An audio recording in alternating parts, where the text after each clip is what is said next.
آپ کسی پارٹی میں بیٹھے ہیں، پکوڑے کھا رہے ہیں، کسی انسان کے بارے میں بات ہو رہی ہے، آپ کو احساس ہونا چاہیے، جیسے میں نے آپ کو پہلے یاد دلایا تھا، کسی انسان کی عزت کے بارے میں بات کرنا اللہ کے نزدیک کعبے کی عزت سے کہیں بڑا جرم ہے۔ میں نے آپ کو یاد کرایا تھا، پہلے حدیث بتائی تھی آپ کو۔ یعنی یہ جرم کبھی، اگر کعبے کے بارے میں بدتمیزی سے بات کرنا خدا کے خلاف ایک جرم ہے، کسی انسان کے بارے میں اس طرح کی بات کرنا ہے، اس کی طرف اشارہ بھی کرنا خدا کے خلاف جرم ہے۔ انسان کے خلاف جرم ہونے سے پہلے اللہ تعالیٰ کے خلاف جرم ہے۔ تو پہلے انسان اللہ تعالیٰ سے معافی مانگے۔ پہلے تو آپ پارٹی میں بیٹھے، بات ہو رہی ہے، آپ نے کہا ہمیں ایسی بات نہیں کرنی چاہیے، اے رب تو ہر عیب سے پاک ہے، میں معافی مانگتا ہوں۔ یہ بہتان ہے، یہ بہت بڑا بہتان ہے۔ یعنی آپ کو دو وجود کا احساس ہے، ایک وجود ہے آپ کے سامنے کچھ لوگ کھڑے ہیں، کچھ لوگ بیٹھے ہیں، باتیں کر رہے ہیں، دوسرا وجود ہے ہمارے رب کا، وہ بھی ان باتوں کو سن رہا ہے، اور آپ نے ابھی اپنے رب کو افینڈ کیا ہے، اور فوراً افینڈ کرتے ساتھ ہی آپ کو احساس ہونا چاہیے کہ آپ کو اس سے معافی مانگنی ہے اور اس کو ہر عیب سے پاک مانگنا ہے۔ اور وہ کیسے کیا جاتا ہے عربی میں؟ سبحانک ھذا بہتان عظیم، یہ بہت بڑا بہتان ہے۔ جب تک یہ دوبارہ مزید ہے کہ ایمان کا امتحان، آپ جب بیٹھے لوگوں سے بات کر رہے ہوتے ہیں، آپ کو کہاں احساس ہوتا ہے کہ اللہ بھی سن رہا ہے؟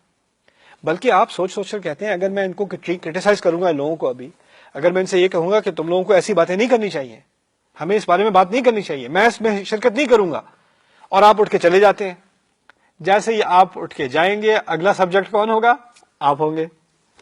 ہمارے ہاں تو مزے کی چیز ہے، کوئی راؤنڈ ٹیبل ہوتی ہے کسی بینکویٹ ہال میں، سارے بیٹھے کھا رہے ہیں، ان میں سے کوئی ایک اٹھ کے مزید چکن لینے جاتا ہے، سارے اس کے بارے میں باتیں شروع کر دیتے ہیں، وہ واپس آتا ہے، کوئی اور اٹھ کے جاتا ہے، وہ اس کے بارے میں باتیں شروع کر دیتے ہیں۔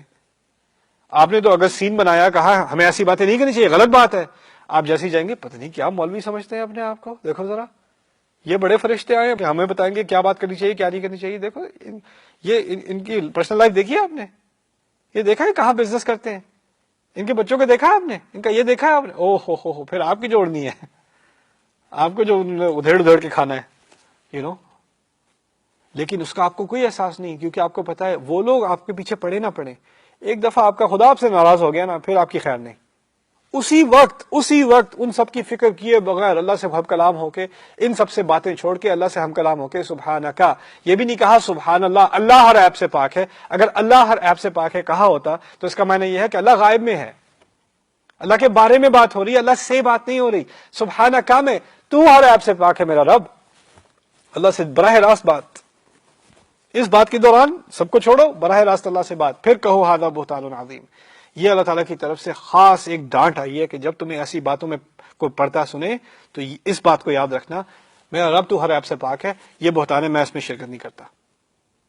پھر ان تمام آیات کے بعد اب کیا مزید بات کی جا رہی ہے؟ یعظکم اللہ ان تعودوا لمثلہ ان کنتم مؤمنین۔ اللہ تمہیں بہت بڑی نصیحت دے رہا ہے، تمہیں یاد دہانی کرا رہا ہے، تمہیں اچھی طرح سے سمجھا رہا ہے، پیار سے سمجھا رہا ہے، اب اس قسم کی حرکت کبھی دوبارہ نہ کرنا۔ ان تعودوا لمثلہ، اس قسم کی حرکت کو دوبارہ نہ کرنا۔ ان کنتم مؤمنین، اگر واقعی تم میں ایمان ہے۔ یہ جو آگے شرط لگائی ہے نا، ان کنتم مؤمنین، سے جو بات نکلتی ہے وہ یہ ہے کہ اگر ایمان ہے تو ایسی بات نہیں ہوگی، لیکن اگر ایمان نہیں ہے تو ایسی باتیں ہوتی رہیں گی۔ اور اگر ایسی باتیں گھر میں ہو رہی ہیں، واٹس ایپ پر ہو رہی ہیں، فیس بک پر ہو رہی ہیں، فون پہ ہو رہی ہیں، مجلسوں میں ہو رہی ہیں، اس کے بعد پھر تو ایمان تو نہیں ہے، دکھاوا تو ضرور ہے۔ یہ کون سا ایمان ہے؟ کعبے کی حرمت میں آپ قبلے کی طرف شکل کر کے نماز کرتے ہیں، کعبے سے زیادہ حرمت والی شے انسان کی عزت، مسلمان کی عزت، اس کا کوئی لحاظ نہیں کرتے، یہ کہاں کا ایمان ہے؟ یہ کہاں ہمارے نبی سے محبت کا دعویٰ ہے کہ ہمارے نبی کے الفاظ کا کوئی احساس نہیں، ہمارے نبی کو دیے ہوئے قرآن کے الفاظ کا کوئی احساس نہیں، لیکن نمازیں ضرور پڑھنی ہے۔ ان نمازوں کا فائدہ کیا؟ ان نمازوں میں کھڑے ہو کے ہم قرآن ہی تو پڑھتے ہیں، قرآن ہی تو سنتے ہیں، اس قرآن کا کوئی لحاظ نہیں، اس کی تعلیمات کا کوئی لحاظ نہیں، تو پھر یہ تو سب آرٹیفیشل ہے، دکھاوے کی چیز ہے۔ اس کا آپ بس خامخواہ اپنے آپ کو کارڈیو واسکولر ایکسرسائز میں گھسائے ہوئے ہیں، آپ آرام ہی کر لیں گھر بیٹھ کے۔ یعظکم اللہ ان تعودوا لمثلہ ان کنتم مؤمنین، پھر خود ہی کہتے ہیں ویبین اللہ لکم الآیات، اللہ خود تمہارے لیے تمام آیات واضح کر دیتا ہے، کوئی چیز کنفیوزنگ نہیں رہی، سب بات واضح ہو گئی ہے، کیا کرنا ہے کیا نہیں کرنا، کوئی بات کرنے کی ہے کوئی بات نہیں کرنے کی۔ دیکھیں ابھی کلیئر نہیں ہے کہ یہ اسکینڈل واقعی میں ہوا ہے کہ نہیں ہوا، تمہیں کیا تکلیف ہے ہوا ہے نہیں ہوا؟ اللہ نے کہہ دیا تمہارا مسئلہ نہیں ہے، چھوڑ دو۔ تمہیں کس نے کہا ہے کہ تمہیں ہی ٹھیکہ لینا ہے سچائی تک اترنے کا، اللہ تعالیٰ نے خود کور کر دیا، اس نے کہہ دیا. اور یہ تمام آیات، اتنی آیات کبھی زنا کے بارے میں نہیں آئی. جو عمل برا عمل ہے اس کے بارے میں اتنی آیات نہیں ہے، اس کے بارے میں اتنی پکڑ نہیں ہے جتنی پکڑ اس کے بارے میں بات کرنے میں. کیوں؟ کیونکہ جب ان چیزوں کے بارے میں باتیں پھیلتی ہیں نا، جس چیز کے بارے میں بات زیادہ ہو رہی ہے وہ چیز نارمل ہو جاتی ہے سوسائٹی میں. اگر گندے الفاظ بار بار پھیل رہے ہوں سوسائٹی میں تو گندی زبان نارمل ہو جاتی ہے. اگر سارے وائلنٹ فلمز دیکھ رہے ہیں تو وائلنس نارمل ہو جاتا ہے. اگر سبھی بے شرمی کے بارے میں بات کر رہے ہیں، کھل کے بات کر رہے ہیں، یہ افیئر اور یہ اسکینڈل اور یہ وہ یہی باتیں ہو رہی ہیں ہر جگہ، تو کیا ہوتا ہے اس سوسائٹی میں وہ چیز نارمل ہو جاتی ہے. پھر تو اب سب اس کے بارے میں پہلے تو بات کرتے ہیں، پھر اس کو دیکھتے ہیں تو کہتے ہیں یہ تو ہر کوئی بات ہی کر رہا ہوتا ہے، یہ ہوتا ہی ہے، اب کیا کر سکتے ہیں، یہ تو اب سوسائٹی کا حصہ بن چکی ہے.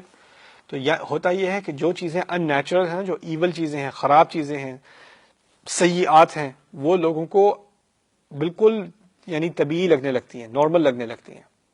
دین اصل میں کس چیز، دین کی سوسائٹی وہ ایسی سوسائٹی جس میں حرام چیز بدصورت لگے، حرام چیز بدصورت لگے اور حلال چیز خوبصورت لگے. اب سوسائٹی ایسے فلپ ہو جاتی ہے کہ حرام چیز خوبصورت لگنے لگتی ہے کیونکہ ہر کوئی کر رہا ہے. پھر کوئی پارٹی ہو رہی ہے، کوئی دعوت ہو رہی ہے، کوئی بے حیائی کی کوئی گیدرنگ ہے، آپ کے ینگ لڑکے لڑکیاں جانا چاہتے ہیں، آپ کہیں نہیں جاؤ، کہتے ہیں سبھی جاتے ہیں، اس میں کیا ہے؟ کیونکہ وہ ایک نیا نارمل بن چکا ہے. یہ نیا نارمل کبھی ایک بلڈنگ بنانے سے یا کلب بنانے سے یا کانسرٹ ہال بنانے سے نہیں بنتا. یہ نارمل پہلے بنتا ہے لوگوں کی باتوں سے.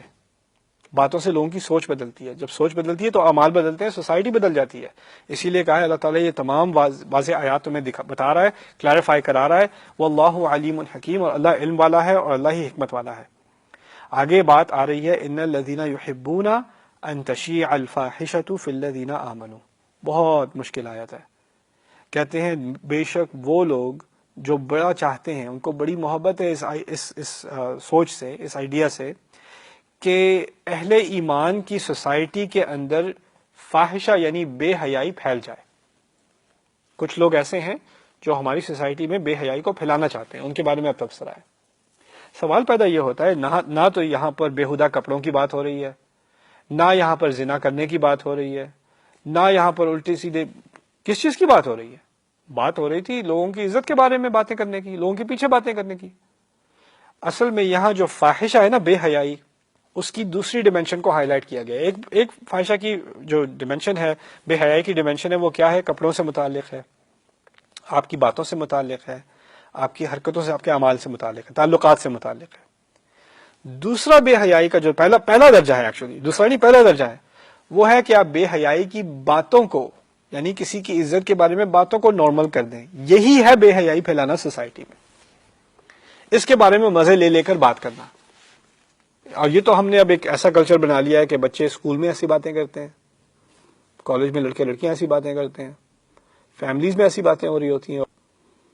یہ دیکھا وہاں بازاروں میں یہ ہوتا ہے، یہ ہوتا ہے، یہ ہوتا ہے، اس محلے میں وہ ہوتا ہے، وہ ہوتا ہے، وہ ہوتا ہے. اب تو ان گھروں میں ایسے ایسے ہو رہا ہے، آپ کو پتہ ہی نہیں ہے. او جی آپ تو بس بالکل ہی کلولس ہیں. شکر ہے مجھے پتہ نہیں ہے، اور آپ کو پتہ ہے تو کوئی فخر کی بات نہیں ہے، اور آپ کو پتہ ہے تو آپ یہ بار بار بات دہراتے ہیں، یہ بھی کوئی فخر کی بات نہیں ہے. یہ فاحشہ کو پھیلانے والی بات ہے. ان کے بارے میں سخت آیات ہیں. لہم عذاب علیم، ان کو تکلیف دینے والا عذاب ہے. دیکھیے الجزاء من جنس العمل، جیسا جرم ہوگا اسی کے حساب سے سزا ہوگی. اللہ تعالیٰ نے کہا یہاں یہ نہیں کہا بڑا عذاب ہوگا، یہاں کہا تکلیف دینے والا عذاب ہوگا. کیوں؟ جس جرم سے لوگوں کو تکلیف پہنچتی ہے اس کی جواب میں ایسی ہی سزا ہونی چاہیے جسے تکلیف پہنچے. یہاں پر آیت ختم نہیں ہوتی. کہتے ہیں فی الدنیا والآخرہ، یہ اس کا سب سے سکیری حصہ ہے، سب سے ڈرانے والا حصہ ہے. کہتے ہیں جو لوگ اس قسم کی بے حیائی کو پھیلانا چاہتے ہیں ان کے لیے تکلیف دینے والا عذاب ہوگا اس دنیا میں بھی اور آخرت میں بھی. دیکھیے قرآن کے جو جرائم جن کا ذکر ہے ان کی اکثریت ایسی ہے جو بات ہوتی ہے کہ سزا ملے گی آخرت میں، اور اگر سزا دنیا میں مل گئی اس کا مطلب آخرت میں معاف. کسی چور کا ہاتھ اگر یہاں کٹ گیا تو آخرت میں معاف، وہ تو اس نے استغفار کر لی، اس کا کفارہ ہو گیا. کسی کو کوڑے یہاں پڑ گئے تو آخرت میں معاف. جن لوگوں نے اس قسم کی بے حیائی سوسائٹی میں پھیلائی، اللہ کیا کہتے ہیں؟ ان کو عذاب ملے گا اللہ تعالیٰ کی طرف سے دنیا میں بھی آخرت میں بھی. واللہ یعلم وانتم لا تعلمون، خدا جانتا ہے تم نہیں جانتے، تم سمجھتے ہو کہ یہ ایسی باتیں کر کے بچ گئے، کسی اور کو برباد کر دیا، ان کا تو کچھ بھی نہیں بگڑا، اللہ کو پتا ہے کیا آ رہا ہے ان کے سامنے آگے۔ فلا تعجبک اموالہم ولا اولادہم، ان کی مال ان کی اولاد سے امپریس نہ ہو جانا۔ انما یرید اللہ لیعذبہم بہا، اللہ تعالیٰ تو ان چیزوں ہی کے ذریعے ان کو ٹارچر کرنے والا ہے۔ ایسی ایسی بات بھی آگے آتی ہے، واللہ یعلم وانتم لا تعلمون، اللہ ہی واقعی جانتا ہے، تمہیں کچھ علم نہیں کیا ہونے والا ہے ان لوگوں کے ساتھ۔ اللہ ہمیں ایسے لوگوں سے میں سے ہونے سے بچائے۔ بارک اللہ لی ولکم، السلام علیکم ورحمۃ اللہ وبرکاتہ۔